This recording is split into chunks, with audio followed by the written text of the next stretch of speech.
so good to see you again. Last week, we talked about the importance of finding joy even when things don't go our way. We saw that the Israelites had a hard time in Egypt, but God was still with them. God takes care of you every place you go. School, camping, the seashore, visiting friends, home. He takes care of all his people all the time, everywhere. God can do anything. That's exactly what our verse says in Luke chapter 1, verse 37. God can do everything. God can even do things that seem impossible to us. And when he does, we sometimes call those things miracles.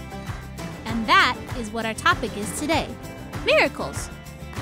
God used a miracle to take care of the Israelites when they left Egypt.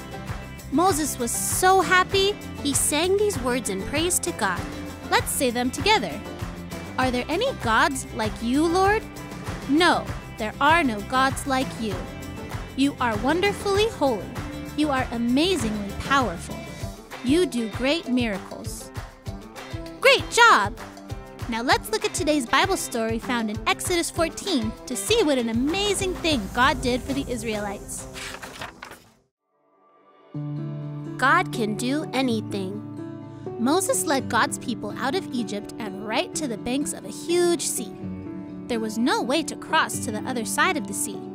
And to make matters worse, the king of Egypt had changed his mind and sent his army to capture them. God's people thought they were trapped, but God was with them. God moved a tall cloud behind them to hide them from the Egyptians.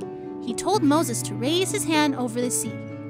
God sent a wind that pushed the seawater apart and made a path right through the middle. And guess what? That path was dry. The people didn't even get their sandals muddy as they walked safely across to the other side. Only God can do a miracle like that. And did you know that when the Egyptian army tried to use the path, the water came back together? And that was the end of the king's army. God takes care of everyone and everything, and he can do anything, like part the Red Sea. Find out just how awesome this miracle was by making a small sea of your own. Start by filling a small bowl halfway with sand or dirt. Go to the sink and add enough water to cover the sand with just about an inch of water over the top.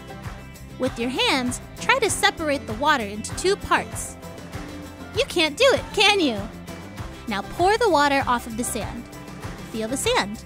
How long do you think it will take for the sand to get dry?